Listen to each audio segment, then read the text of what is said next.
Hello all. I'd like to acknowledge the traditional owners of the land on which we are meeting and pay my respects to elders past, present and emerging, and welcome you all to a significant event here at ASPI to mark the 1000th day since Russia's full-scale war on Ukraine began in February 2022. Many world leaders, analysts and journalists thought that the war would last but a few days or weeks. That it has lasted 1,000 days and that in February it'll be 3 years is testament to the immense courage and spirit of the Ukrainian people, but also a reflection of the horrendous cost in lives and a reminder to the world that we need not just keep up our support for Ukraine, but must redouble our efforts to help it reach a position of strength. 1,000 days into this illegal and immoral war by Russia, it remains just as true today as it was in February 2022, that Ukraine is fighting not just for itself, but for democracy, sovereignty, and civilization around the globe. And the rationale for our support is no less strong today as it was 1,000 days ago. Ukraine's success in defying unlawful aggression would be a success on behalf of all countries that want to live in a world of rules, not of predatory power. As we head towards the 4th year of the war, there is much uncertainty both in Europe and of course around the world, as we democratic nations face an axis of authoritarian regimes, China, Russia, Iran, and North Korea, that they think that their time has come and our time is coming to an end. So to unpack the status of the war, the uncertainties of the future, and how we can work together to fight for our respective and collective freedom, we have a great panel discussion moderated by Australia's former ambassador to Russia, senior defence official, and of course now senior fellow here at ASPI, Peter Tesch. Ahead of that discussion, it's my pleasure to welcome Ukraine's tireless ambassador to Australia, Vasyl Myroshnychenko, to provide opening remarks before handing over to Peter and the panel. I know there will be lots of interest from the audience, so I know Peter will provide some opportunity for discussion and questions at the end, so please have your questions ready. And it was remiss of me not to say a welcome and thank you to all of you for being here, from taking time from, I know, busy schedules, public servants, academics, ambassadors and high commissioners, members of Parliament, Senator Reynolds. It's fabulous to see you all here. And I hope that we can have a very good discussion about why this is not just an important issue for Ukraine, but a very important issue for everyone here in Australia and the region. Vasyl, over to you.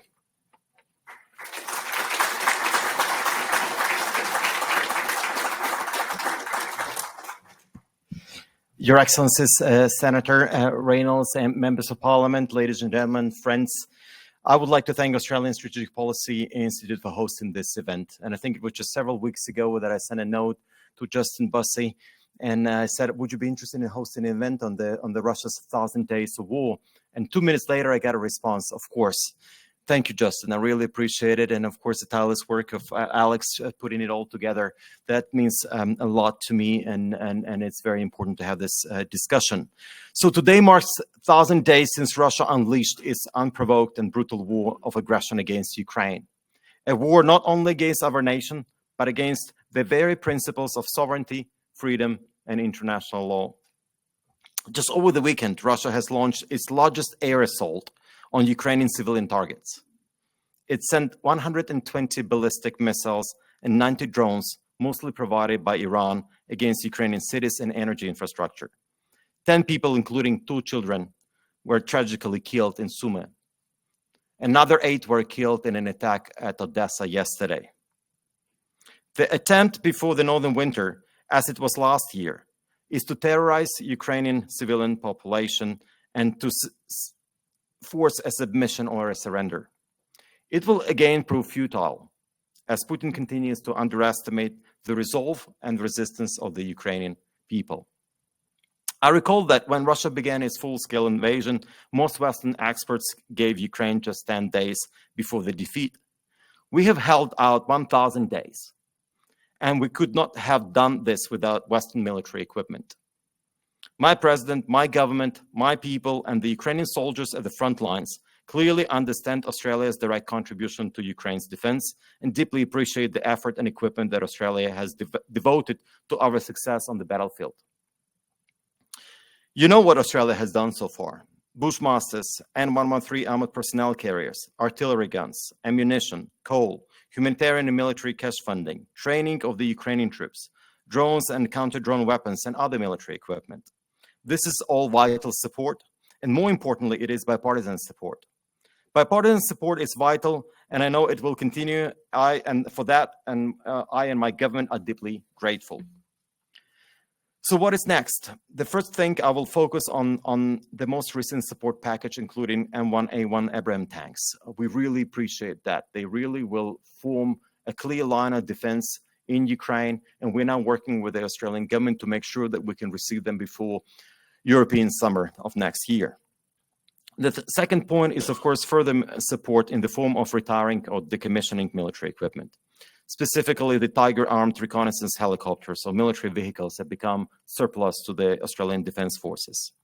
The military situation for Ukraine remains critical. Ukraine cannot resolve the conflict on Ukraine's terms without foreign military equipment and ammunition support. And I know that it is in the Australian bipartisan policy objective that Ukraine is able to resolve this conflict on Ukraine's terms. This will come at a financial cost to Australia, there is no doubt, and I do not make light of that. But it is an investment in the defending of the rules-based order, an investment in Australian regional strategic deterrence. It is not charity. North Korea. You have read about North Korean troops in direct combat with Ukrainian troops. This is a Russian-orchestrated major escalation that cannot go unanswered. I advocate for Australia taking diplomatic sanctions and other actions to impose a cost for this escalation. And it is a further imperative for additional Australian military support to Ukraine. I welcome the recent joint statement that was signed by 10 countries, including Australia, condemning a North Korean escalation and their deployment to Russia to fight Ukraine. President-elect Trump may be another question on your mind when it comes to further military support in Ukraine. You will not be surprised when I make 3 points on this topic. Trump has not been inaugurated yet, and it is unhelpful to preempt which US policies may or may not be adopted relating to Ukraine, Russia, and North Korea. President Zelensky will work professionally and effectively with President Biden and with President-elect Trump.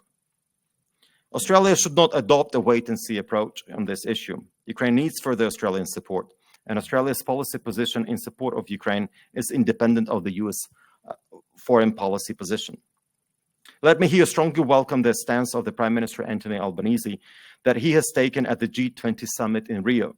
He called on the world's leading economists to act more assertively against Russian aggression. As we mark this solemn milestone, we urge the free world to remain steadfast. This war is far from over, and Ukraine cannot prevail alone. We need your continued military, economic, and moral support. Now is the time to increase pressure on the aggressor and ensure that justice is served. Accountability for Russia's war crimes and reparations for its destruction must be pursued relentlessly. Speaking of the Russian war crimes, several weeks ago, I was in Melbourne at the pre-screening of the film of a documentary called The Crane's Call. And it was a documentary focused on the Russian war crimes in Ukraine, and actually what those war crimes investigators are doing and what challenges they meet when they are trying to prosecute these cases. And when preparing for a speech out there, I was, you naturally go through all what has happened so far during this 2.5 years. And when you kind of realize that Russians have committed over 150,000 of those war crimes, this is just staggering. This is hard to imagine. But there was one case which really struck me. That was a case in the village of Yahidne, a village in Chernihivska Oblast, in north of Kyiv. And there was a case where the whole village of 350 people were put in a basement for 27 days with very little water, very little food, and they were kept there during the winter time. A lot of people just died there, old and young, and everybody was in that room. And I want you just to pause for 1 second and just imagine that you could be there in that room.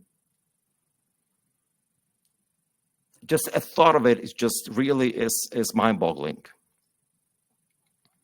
Look, ending Russian aggression would bring many benefits to the world.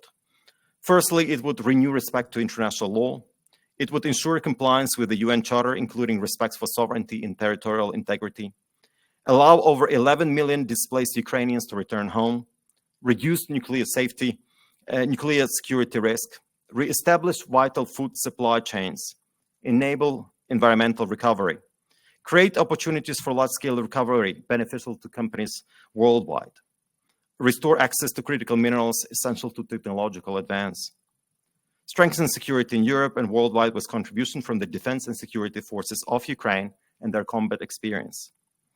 While this war has brought pain, it has also forged a new spirit of unity and purpose among Ukrainians. We look to the future with hope and determination to rebuild free, democratic, and prosperous Ukraine.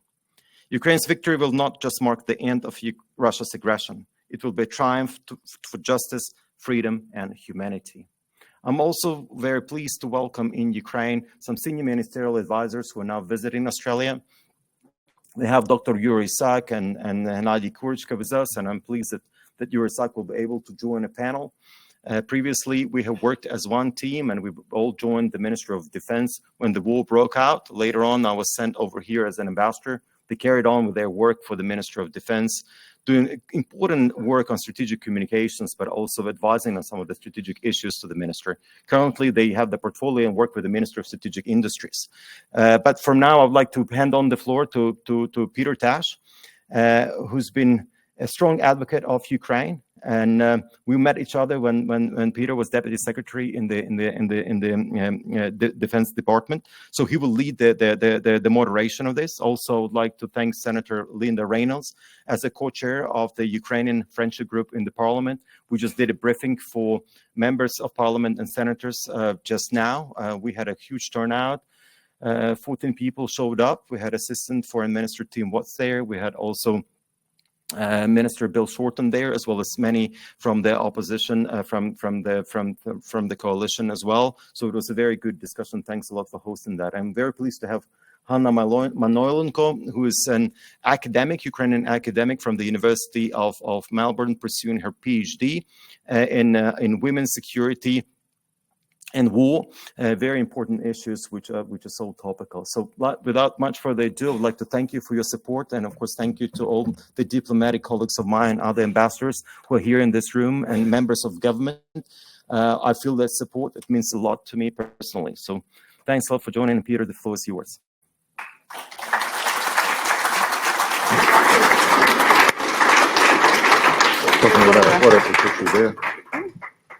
Just checking the mics are working.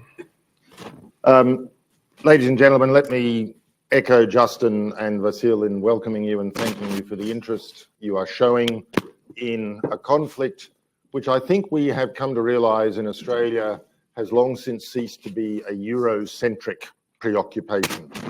And when Putin visited Pyongyang and Seoul, when we've seen DPRK troops now in Ukraine, in the conflict, in Russia, fighting against Ukraine, it's brought home to us that our strategic longitudes are now embroiled in this war. And it is a war, and we are here on the 1000th day, but in reality, this is a conflict that has been raging for 10 years, since Russia first illegally annexed Crimea and fomented insurrection in the Donbass. And so today, we are very privileged to have Dr. Yuriry Sak, who, as Vasyl has introduced, is a key advisor to the Minister for Strategic Industries, previously an advisor to the Minister for Defence, and had previously appeared on an edition of Policy, Guns and Money here at ASPI about a year ago.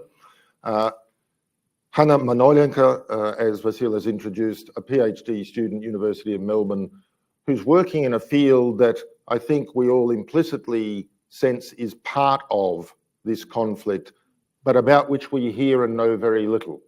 And it is remarkable that Ukraine has, even in the face of conflict, managed to forge a national action plan on implementing UN Security Council Resolution 1325 on women, peace and security. And I think we will all benefit from hearing Hanna's perspectives on that work, the agency of women, the impact of this war on Ukrainian society.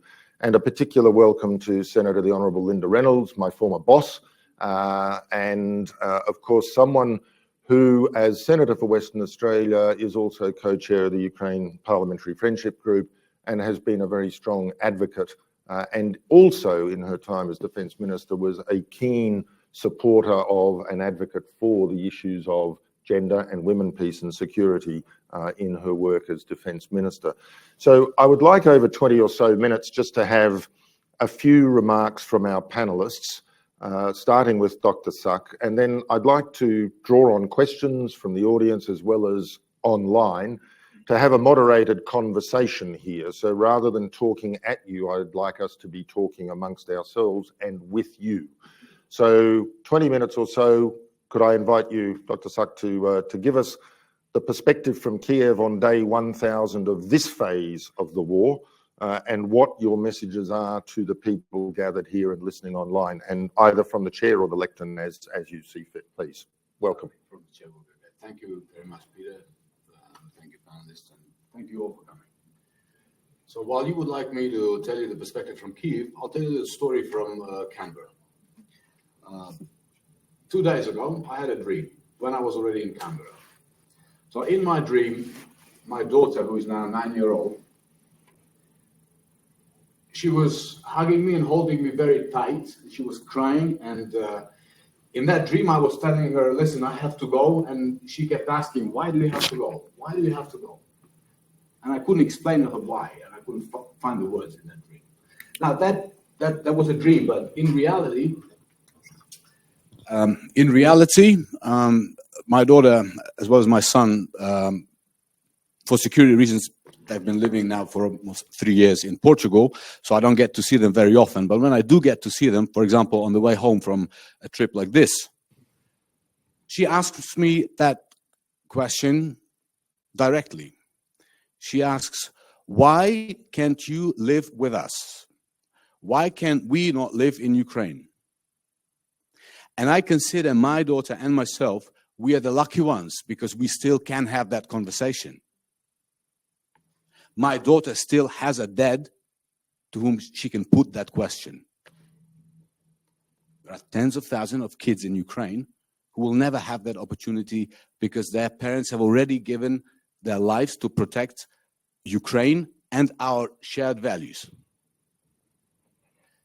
And I'll tell you, my worst fear is this. And I will do everything for this to never happen. I don't want a day to come when my daughter will again ask me that question, and I will have to tell her that it was all in vain. So when you hear different conversations about the ways this conflict should end, there is only one way which is acceptable to us. It cannot be in vain. All the lives that were already given by the Ukrainian defenders cannot be in vain. All the lives of little children that have been ruined cannot be in vain. And the only solution is just peace, which is where we are going, where we are moving today. If you look at the last 1,000 days, 1,000 days ago, Ukrainian army numbered about 250,000 soldiers, poorly equipped, well motivated though. When the war broke out, the whole of the Ukrainian community started supporting our soldiers with whatever people could. Because there is no Ministry of Defense in the world, and the number of the army increased overnight almost from 250,000 to 1 million, which is where we are right now. So it was not possible for a Ministry of Defense to provide equipment, body armor, anything. So the people did it. It brought us together. So compared to 1,000 days ago, we as a Ukrainian people are much more united. And this is something that Ambassador mentioned in his introductory remarks. Today, 1,000 days later, we are an army which actually we say, and I think it's just that we are protecting the western border of NATO. We have not still been invited to join NATO. We hope this will happen. We hope that this will happen sooner rather than later. But At the moment, we are standing guard on the western border of NATO, eastern border of NATO. Thank you for correcting me. And, you know, our immediate neighbors, the Baltic countries, Poland, Slovakia, Romania, they all understand how near is that risk. And of course, now with the North Korean troops facing Ukrainian troops in Kursk region, we all understand that this conflict is not just about Ukraine. If before it was more in the realm of our philosophical commitment to our shared values, right now we're seeing that it's very real. It's very kinetic. Now, we had a meeting just before we came here, during which I said that our ministry is responsible for building up Ukraine's defense industry base. To give you an example, in February 2022, we had one self-propelled howitzer, Bogdana, and we were able to produce one a month. Today, we are capable of producing 20 of those a month. This is unprecedented, even if you compare it with our friends and partners in Europe. Today, we are capable of producing up to 4 million FPV drones a year. Today, our deep strike drones are top of the class, and you see the results of their work on international networks on a daily basis. We are capable, because we don't have the permission to use the Western provided missiles, long-range missiles, to strike Russia inside Russia. So we have to make do with what we have, which is our deep strike drones. Some of them go as far as 1,000 kilometers. We are proud of that, and that's what the war taught us. The Minister of Strategic Industries likes to say that, and these are not his words, but this is the slogan that we've adopted. Necessity is the mother of invention.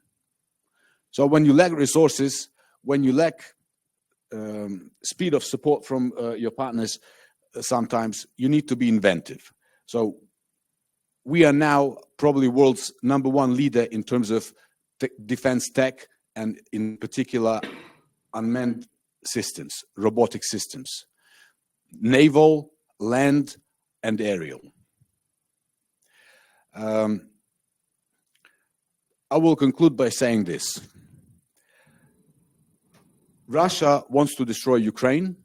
Russia wants to destroy world order. And Russia wants to destroy our shared values. And I think we all have to, and we all want to make sure that the world that we will pass on to our generation, that we will not be ashamed of that world, right? And we still have that chance. So, because the more we fudge, the more we hesitate, the more we procrastinate, the more Russia and its evil friends begin to believe that what Russia wants is possible. That, you know, changing the world order, substituting it with their own vision of how the world will work, and it will benefit these countries, is possible.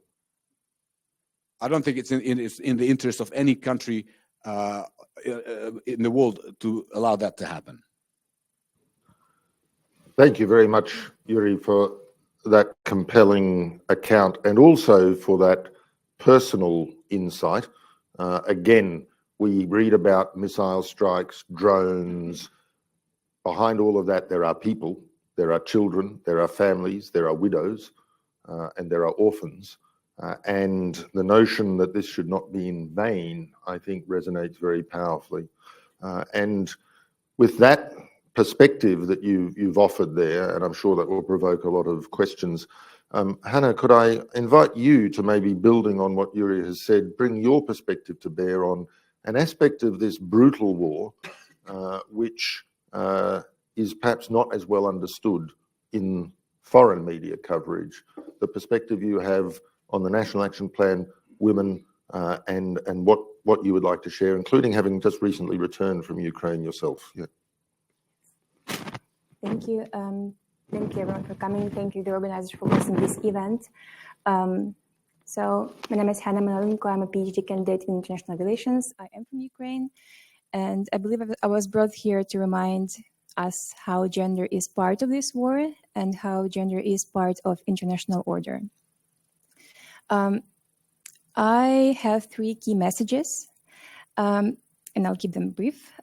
First one is that Russia's war against Ukraine is a gendered war, like many others, but also Russia's war against Ukraine is a war on gender.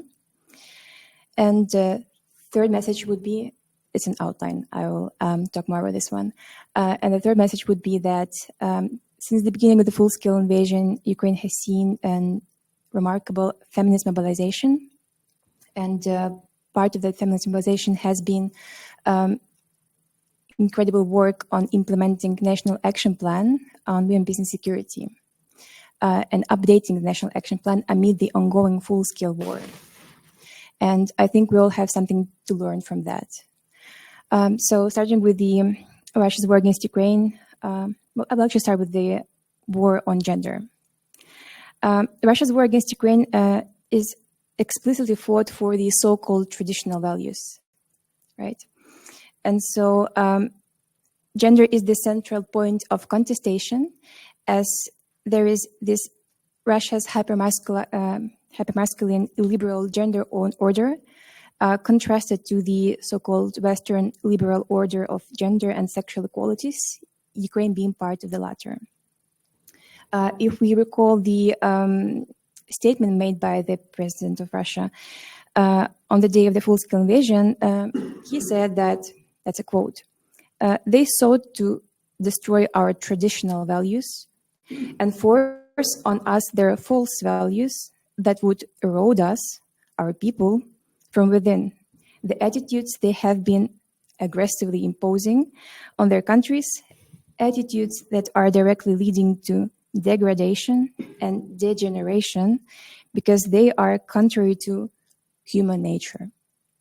To give you an example of how this plays out in the war setting, at the very beginning of the full-scale invasion, I worked at the Ukrainian Women's Fund. At the time, I was overseeing implementation of National Action Plan in certain regions of Ukraine. And as soon as the full-scale invasion happened, the first thing we did, we hid all the public information of our beneficiaries, all the women-led organizations, women's rights organizations, feminist initiatives we supported. And then Kherson was occupied briefly. It was liberated later on.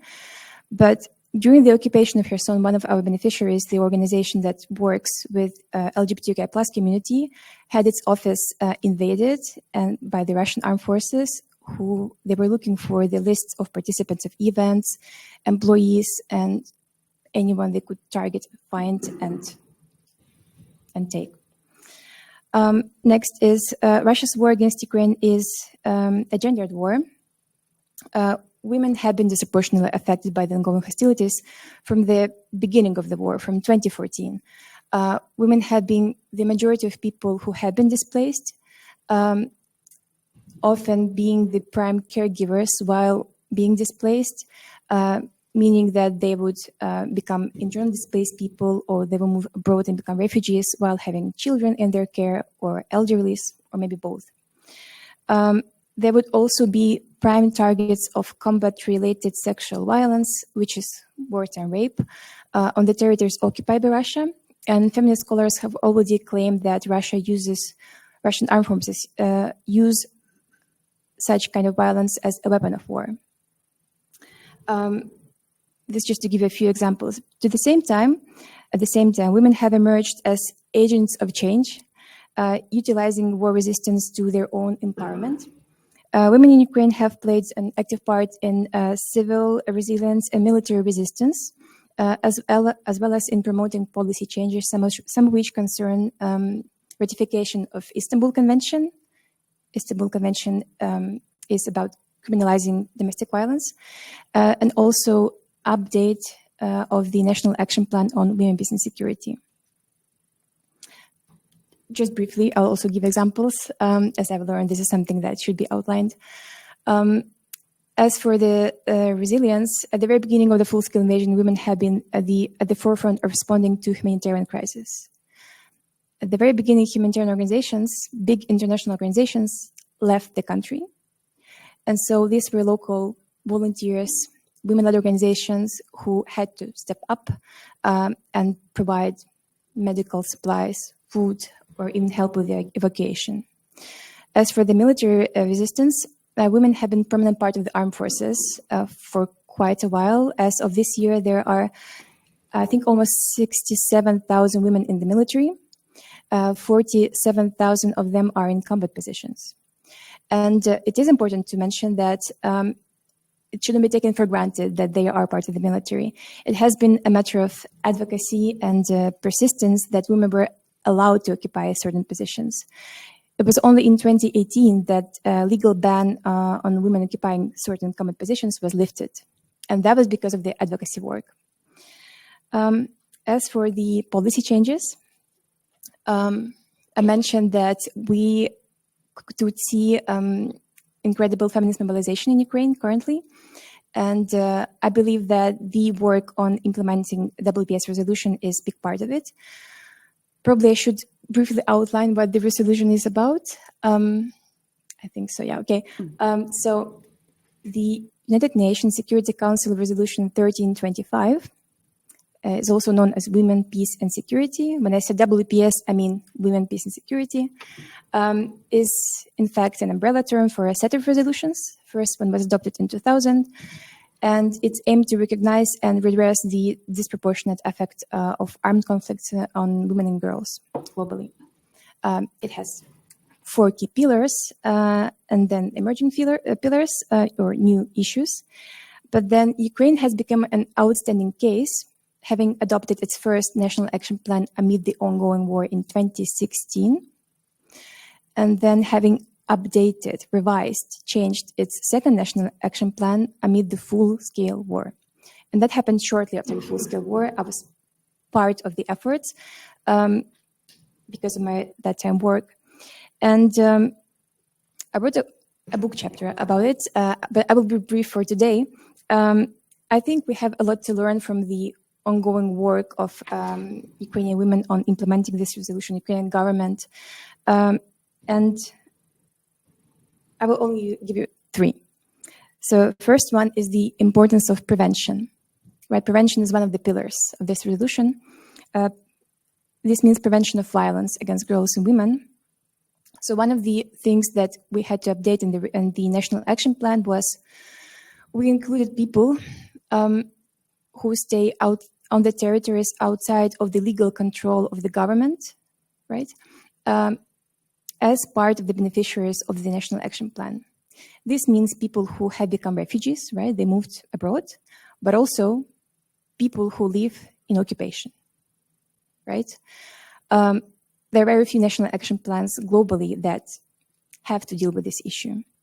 Second is networking.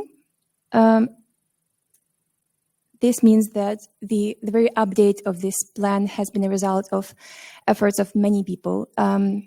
As I described in a book chapter, it's been an effort of broader civil society, of the coalitions working on implementing this particular resolution in their regions or oblasts, and various government representatives, scholars, individual activists, thanks to whom this all happened. And third is localization, importance of localization. The case of Ukraine vividly demonstrates the need to account for the need to tailor our responses to crisis and challenges locally, as currently parts of Ukraine are under temporary occupation, other parts experiencing increased numbers of internally displaced people, while pretty much all of the country has to endure ongoing airstrikes. And so Ukraine's resilience, the resilience of the Ukrainian society has been glorified, talked about for a reason, right? A lot has been done, and this is the ongoing work. However, I would like to wrap up my presentation or intervention by saying that we should not take it for granted.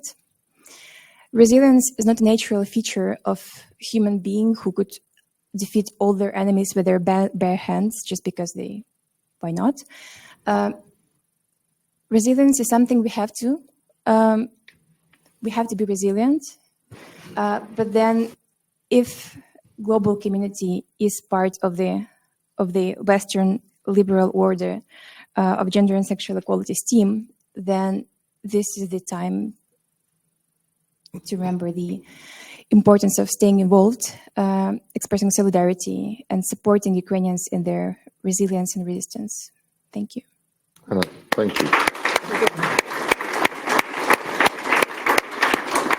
Hanna, thank you. I think that was a very compelling and illuminating intervention that has contextualized a lot of things that some of us may be familiar with from other environments, but has really brought it to the fore. And I think in particular words I've heard already, agency, resilience, justice, advocacy, but also legitimacy are themes that are emerging. And I'll just put in a plug for the book.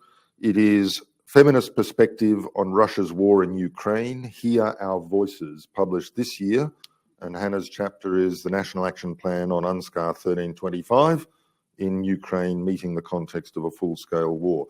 But Senator Reynolds, you were nodding at a number of points there, and as I was listening to Hanna speak, I was recalling your own strong advocacy in this area, but as co-chair of the Ukraine Parliamentary Friendship Group, as a former Minister for Defence, you've been a stalwart of advocacy in Australia. 1,000 days on, and thank you in particular for securing a leave pass from the Senate in probably what is going to be one of the busiest last sitting periods of this year. But I'd really like you to offer your perspectives. What are the takeouts that have really resonated with you, not just from the interventions today, but as you have been playing this role in relation to rallying Australian support for Ukraine? Well, look, thank you, Peter, and thank you very much for asking me to appear here today. I think I'd start off with day one, day 100. I think we all knew that this was also our war.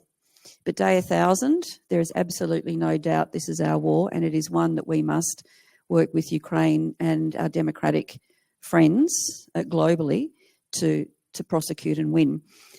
And I'm reminded of a saying in 1938 by Winston Churchill, and he described appeasement as this, as being akin to feeding a crocodile and hoping to be eaten last. And when you think about that, I think there's a lot of parallels here today. And I don't say that lightly, but when you have a look at the lessons of World War II and pre-World War II, with the debate around Czechoslovakia, and we just give them a piece of land and it'll all be okay. But as we know, appeasement with regimes like the Russian regime, the Chinese regime, the Iranian now, and the North Korean, appeasement does not deter. It's just giving up a piece of land until they take more and more and more. When I became Minister for Defence, I gave a speech at the Hudson Institute pretty early on, about 4 years ago now, and I made an observation that the world that we knew has gone. The rules-based order is gone. We just haven't yet realised it. And that is, I think, even truer now. And I think all of us in this room here know that and have seen it coming for quite some time. But most Australians don't. We don't talk about it. We don't talk about what is not even just not hidden in plain sight. It is just in your face. And those of us in this room who follow strategic developments, geostrategic in particular developments, we've seen what China's been doing. We've seen their growth. We've seen the expansion of PLA bases, their industrial base, their militarisation in space, in cyber, AI, quantum. We've seen all of that. But what some people haven't seen quite as clearly is the convergence of those 4 nations in particular, and another 15 countries that are sort of hedging their bets and sort of swirling around them, BRICS and others. So we've woken up now 1,000 days into the Ukraine war, and we have an enemy that 4 countries we probably never thought would have actually been working so closely together. But what do they have in common? They hate democracy. They hate freedom. They have no respect for human rights. They are authoritarian, and they hate the current rules-based order. So this is no longer an issue, I think, for us of geography. It's certainly not an issue of history from all of the, the economic and national security constructs that were established. We now face a group, an enemy, if you like, of 4 countries who have demonstrated in their support of Iran and also, in the Levant, and their 15 or so proxies. They are working together as one. They have a network now of bilateral security agreements, multilateral security agreements, and they are supporting each other's ambitions in ways that we, 2 years ago, probably didn't think was possible. That has been very clearly demonstrated. And for those of you who watched the Ocean 24 military exercise that was conducted globally by China and Russia, will be no doubt as to what the message is they were giving us and they were giving the rest of the world. So for those reasons, the big picture reasons, we cannot afford to let Ukraine lose a single, and in my opinion, Israel as well, lose a single ounce of territory, because that is appeasement. And we know what China's ambitions are. We think we know what North Korea's ambitions are. They have been completely energised by this. And we have to find ways of supporting. Now, they've probably learnt lessons from World War II from our side, from Lend-Lease. I don't know how many of you remember maybe not through age, but know about the Lend-Lease Act.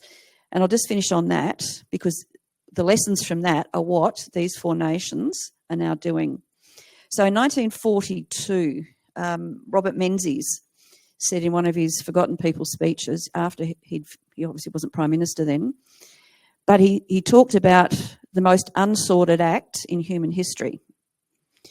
And that's a big call. That's what he was talking about. Winston Churchill had called the Lend-Lease Act the most unsordid act in human history.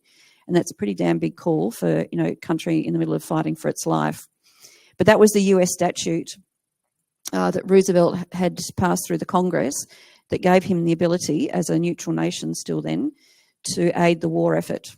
And Australia benefited from it. But in the end, the US benefited exponentially from our comprehensive engagement and support of the war effort. Now, that's what those 4 nations are doing. And here in Australia, we're still fluffing around trying to work out how to get critical minerals out of the earth, more effectively and quickly, and into global supply chains that don't go in and out of China. And you look at that right across our industrial base, we're still fluffing around. Now, probably come to Trump at some stage, so I might leave comments about President Trump at the moment. But we have to wake up. We have to start thinking about the realities of our circumstances globally, and it's got to start and finish with Israel and Ukraine. We cannot afford to let Russia to win, because the consequences will be dire. Thank you very much, Senator. And I think that very neatly brought us back to Yuri's opening point, which was also striking, and that is about the resilience and the adaptation and the innovation that Ukraine's economy and society, including through Hanna's observations about the advocacy and the mobilization of gender and women, lessons there for us. I think you've closed that loop neatly, but I would like to just invite people to consider questions for the panel. A couple have come in already, and I will come back to this point about resilience and adaptation and future-proofing, for want of a better word, But one of the questions that has come in, Yuri, you spoke at the outset about a just peace. And one of the questions from William is as follows. Potential peace negotiations all seem predicated on Ukraine giving up land for peace. What would peace look like? And under what conditions should Ukraine agree to participate in negotiations with Russia that has committed multiple types of war crimes and crimes against humanity in hundreds of incidents? And I'd offer an editorial observation there that President Putin has made very clear that the precondition for even sitting down to talking about a ceasefire is essentially the premature capitulation by Ukraine, the ceding not only of territory currently occupied illegally, but illegally claimed by Russia, essentially the demilitarization of Ukraine, and granting to Moscow an essential veto over Ukraine's sovereign foreign and security policy choices. And once that has happened, then the Kremlin will dispatch Medinsky or, heaven help us, Slutsky to sit down and try to make the unpalatable, the inedible, and the incomprehensible forced down the throats of Ukraine. So the question, with my little editorial overlay, which I've allowed myself as moderator, is what really would a just peace look like, given that the assumptions, rightly or wrongly, are that there must be some trading of land, and as Senator Reynolds has observed, well, that rewards brutality, violence, and the use of force unilaterally. But not even speculating about Trump, 20th of January is a way off. What does a just peace look like in current circumstances? And given the reset that we've seen with the authorization to use ATACMS to strike into Russia, good decisions, too late, like many decisions. What are the realistic conditions from your perspective? Peter, first of all, I think this question is based on a sort of wrong or false premise, because not all discussions about the possible variants of a settlement of the war in Ukraine begin from the discussion of some trade-offs. But even if they do, we are prepared to trade off Russian land for the Ukrainian land, right? So, and hopefully once the permission in particular to use the long-range weapons is materialized, perhaps we will be able to increase our sort of bargaining power even more. In reality, we understand another thing. Now, when that question is put to us, we understand that it's not just us who have to ask ourselves what is a just peace. You know, it's everybody. It's you in this room. I mean, you've all said how important it is to, you know, stand up to the bully and to protect our shared values. So even if we offered you our version of peace, of just peace, that would imagine unimaginable, but would be based on some concession of land. Now, I hope that wouldn't suit you, right? Because you don't want to live in the world where a strong country, simply by sheer fact of having nuclear weapons at their disposal and being able to blackmail the international community into this submission, into inaction, none of us want to live in that world. None of us want to pass that kind of world to our future generations. Now, but we, at the same time, we are realistic.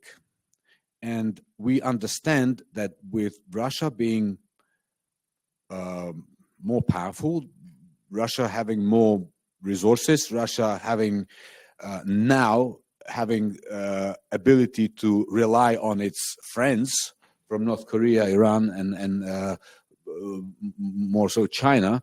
So it's not an easy task for us to expel them from our territory. So let's begin by this. A just peace would be the restoration, and in an ideal world, a just peace would be a restoration of Ukraine's territorial integrity, which means no Russian troops on our land, which means no Russia in Crimea, because this is what's written in the UN Charter.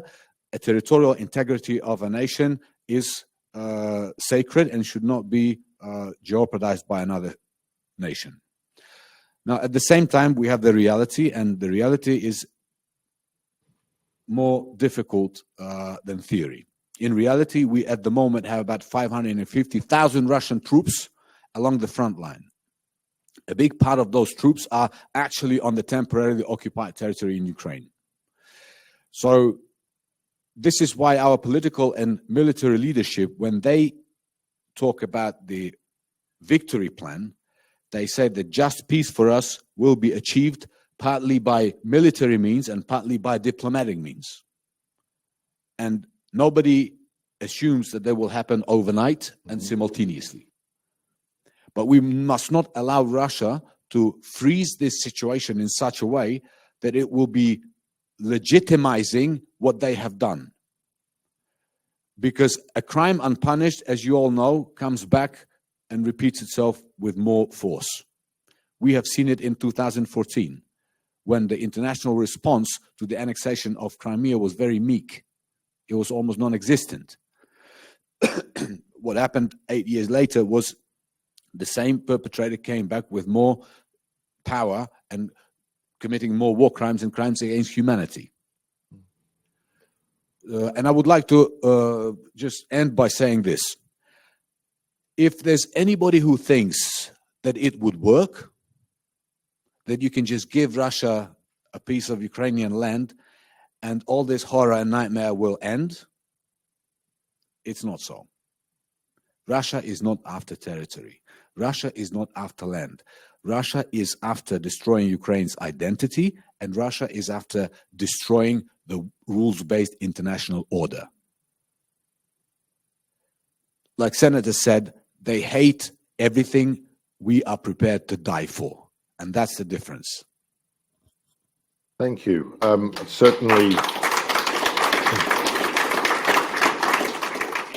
Certainly a very, very powerful message about not just a just peace, but justice, because even if fighting ended tomorrow, the ramifications, justice for the victims of endless crimes against humanity, war crimes, the reparations, the reconstruction of Ukraine, this will require massive effort over a sustained period to bring about justice, not just a just peace.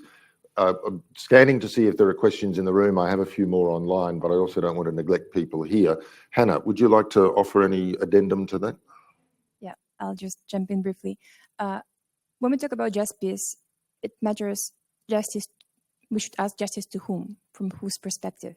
I don't have a definite answer, but I will share something from my field work.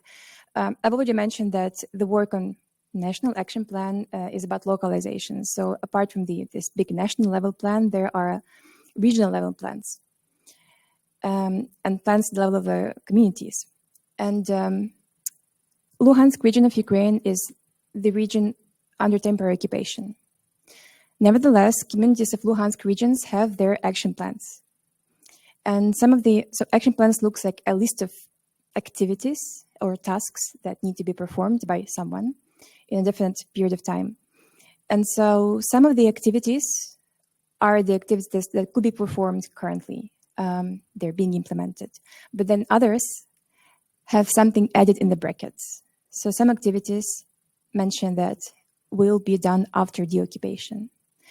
And so if you think about peace, just peace, from the perspective of the people, of the women working on this action plan, coming from Luhansk region, and having plans to implement at their homeland once it's deoccupied, then I think the answer is quite obvious.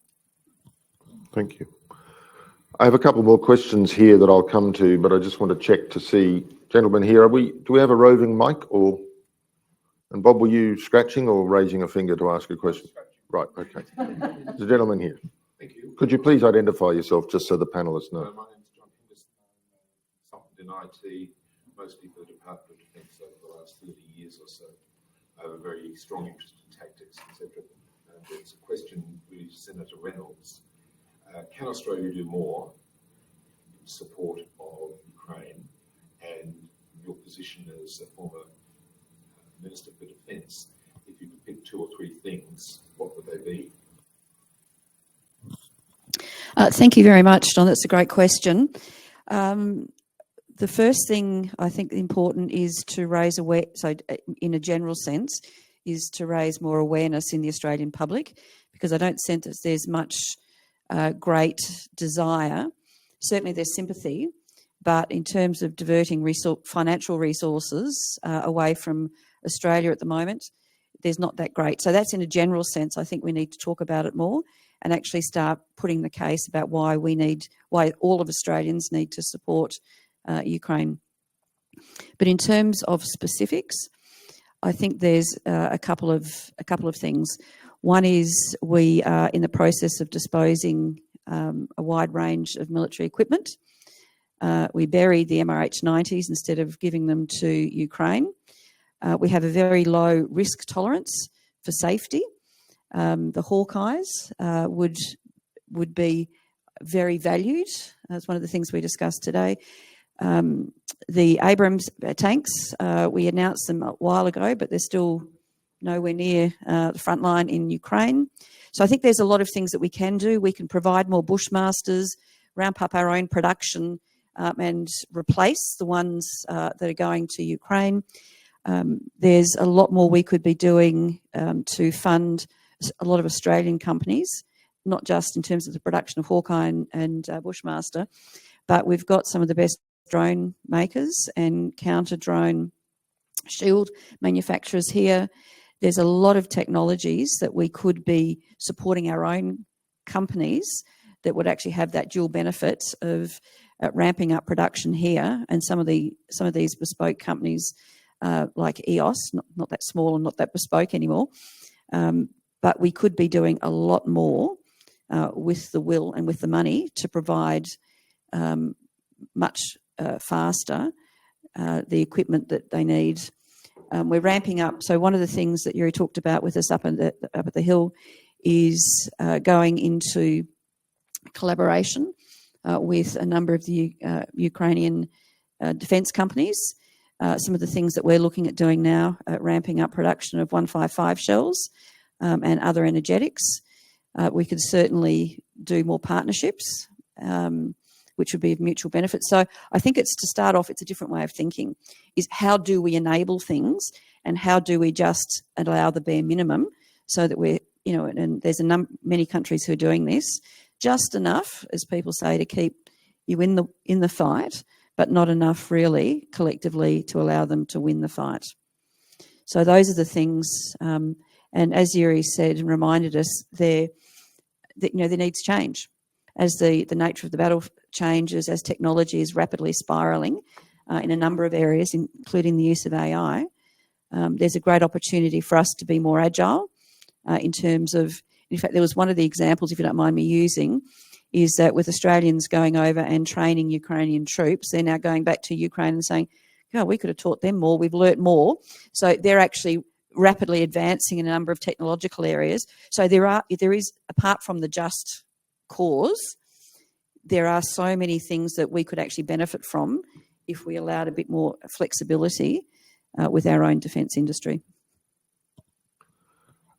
Thank you. A few more questions online, and just again encourage you to raise your hand if you want to ask a question in the room. But I wonder if I could pose a question, and I'm not sure whether anybody wants to leap to answer.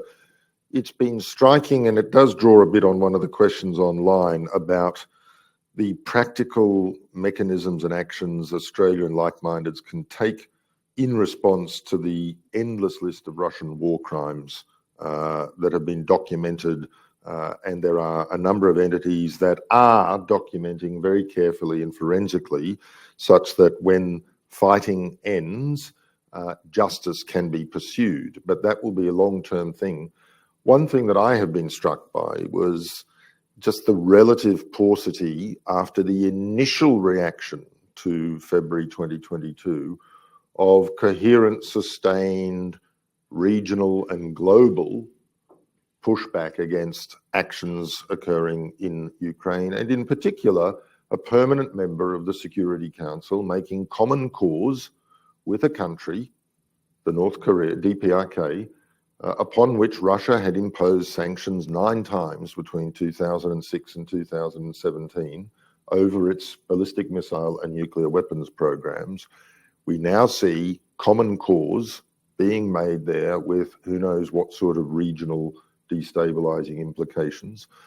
But the muteness of countries in our region and beyond in response to things that so flagrantly undermine the rule of law as embodied in the UN Charter, which is the first document that China and Russia usually waives when they want to complain about something the Americans have done.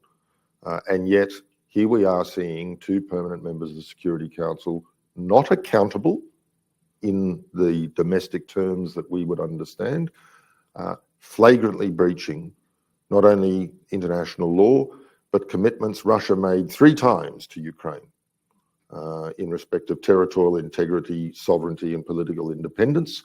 The 1994 Budapest Memorandum, the 1997 Bilateral Treaty on Friendship, and the demarcation in 2003 under President Putin of the common border, which very explicitly included Crimea in the sovereign territory of Ukraine. Why are we not seeing more consistent and sustained concern, and what more could Australia or others be doing to stop that dissipation of outrage and concern? Well, we talked even today a lot about Russia's intention to dismantle the world order as we know it. Now, the system of identifying, documenting, and prosecuting war crimes is part of the system which Russia is trying to dismantle and destroy.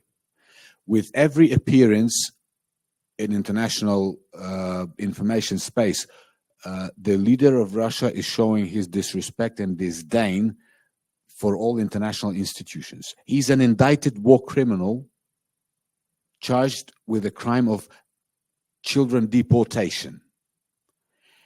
And yet at the same time, we see how Secretary General of the United Nations is traveling to Kazan, to the BRICS summit, and shaking hands with this indicted war criminal. Now, that's a question to all of us. How is this possible?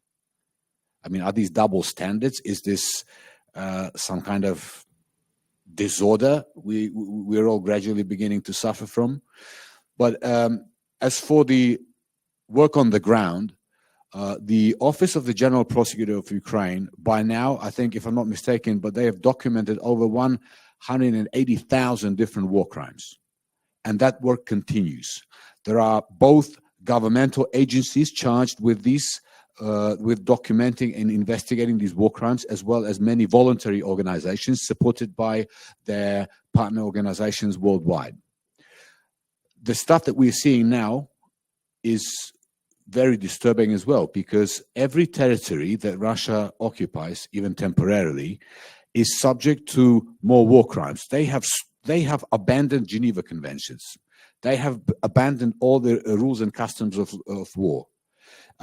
Pretty much every day we get, unfortunately, this is the time we live in, right? But video footage from the front lines of them executing our soldiers instead of taking them prisoners of war. If you look at the state of the prisoners of war that we managed to return, it's a bit, and the stories that they tell when they come back home,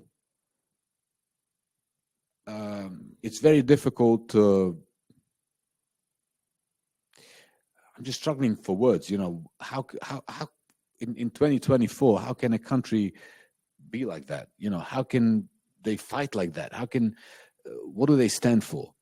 So, but you know, we have to continue to do what we do. We have to continue to.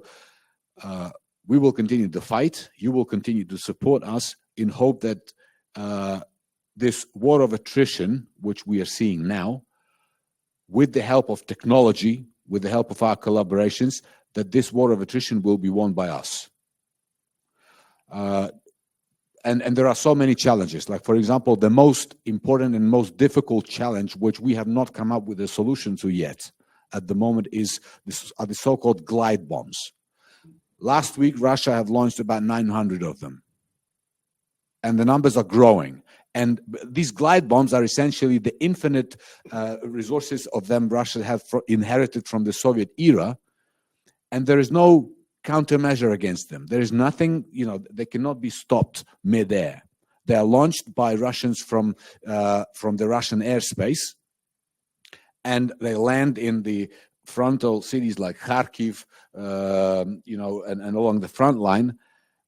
And when you hear the stories from our soldiers from the front lines, what it feels like, nothing can stop them. A 1,500 kilogram bomb, when it explodes, within 100 meters, nothing survives.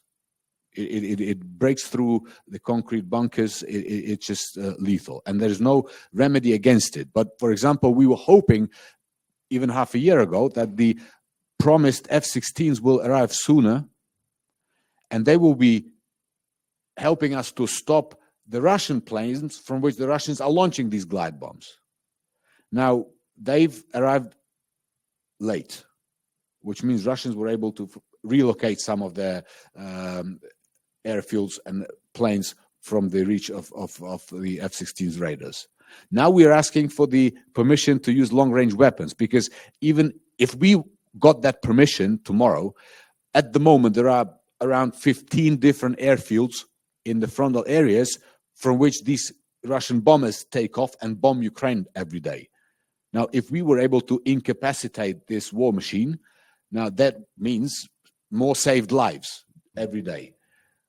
And the fear is that by the time we get that permission, which is inevitable, because this is what happened with every other type of weapon system that we've requested for in the past. Everything from javelins through howitzers to HIMARS system to F-16s and Patriots. Now, by the time we will get that permission, the Russians will have moved everything further back into the deeper Russia. And, there will be little we will be able to do.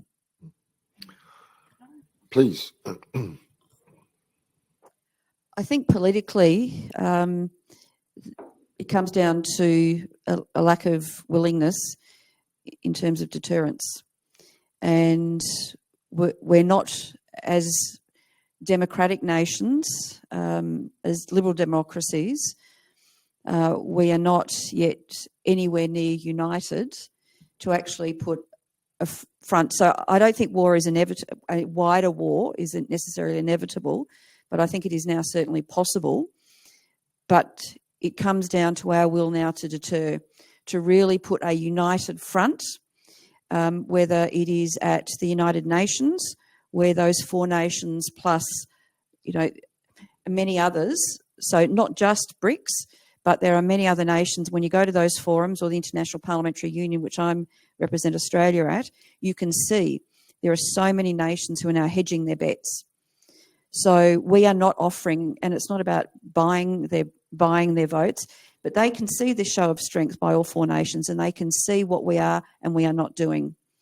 So there are an increasing number of countries who are, in some ways, understandably, hedging their bets. So it is about, I think, standing up. Australia can be a far stronger voice and a very credible voice with our allies. It'll be interesting to see what Donald Trump does. And there's been, speculation about what he might do, but ultimately, it appears that he is still very much transactional. And in terms of Australia, if we are continuing to contribute above our weight, we've certainly got the trade. They've got a trade. We've got the trade deficit with them, so that's in our advantage. We are paying our way largely with the submarines and with other AUKUS projects. But we can still do more to shape and influence and to demonstrate that we have the courage to do so. But it is about deterrence, I think. Thank you very much, Senator. And look, I'm going to bring things to a close there, because I know some people have other events to go to, and I think I'm not writing a check that we're expecting ASPI to cash, but I think there are refreshments after this, which is a good thing. Bad luck to those of you online, but thank you for the questions. I just want to sort of pick up Senator Reynolds' point there, and I think one of the challenges we face in our political cultures is a predisposition to think that we must always seek to solve issues, where some issues can only best be managed, and that requires long-term commitment. And when you think that President Putin has already been in charge of Russia for the equivalent of 8 Australian parliamentary terms and has just been re-enthroned for 2 more, and constitutionally, until he changes it again in the next routine amendment, can serve 2 more after that. That changes your perspective on the nature of the challenge, quite apart from the existential dimensions of the challenge that Yuri and Hanna in particular have pointed to, the challenges for the resilience and the unity of a community, but a nation which has rallied, to use a word that one of our panelists used earlier, and has united and has adapted and innovated. And there are lessons there for Australia, in my view, not just about the centrality of the rule of law, but the risks of self-deterrence. And we constantly wring our hands about it's too hard, it's too complex, it takes too long. The pages of our rather impoverished media landscape in this country are filled weekly with people saying, oh no, Putin's mentioned the N-word again. Ignoring the reality that escalation is hardwired into the Kremlin's political, geostrategic and military doctrines. And if you look at escalation, who has been escalating? Who has been launching glide bombs into hospitals and bombing cancer clinics and taking out civilian energy infrastructure? This is something that I think is a cautionary note for all of us in Australia, whether you're in public policy, in politics, or simply a concerned member of the community. Self-deterrence will hand victory to those whose interests are diametrically opposed to ours, not because we disagree with their national agenda, but because the means by which they pursue that agenda are contrary to international law and contrary to the very structures that have been the underpinnings of Australia's security, prosperity and stability for 7 decades, and that are integral in the responsibilities and the obligations held by the permanent members of the United Nations Security Council. And I think on that note, let me ask you please to join me in thanking Yuriry Sak, Hanna Manoilenko and Senator the Honourable Linda Reynolds and Ambassador Vasyl Myroshnychenko and Gennady Kurochka, who's joined us here in the audience, and they will be around for further conversation, assuming you don't have to race back to the Senate. Excellent. Thank you very much, and thank you all.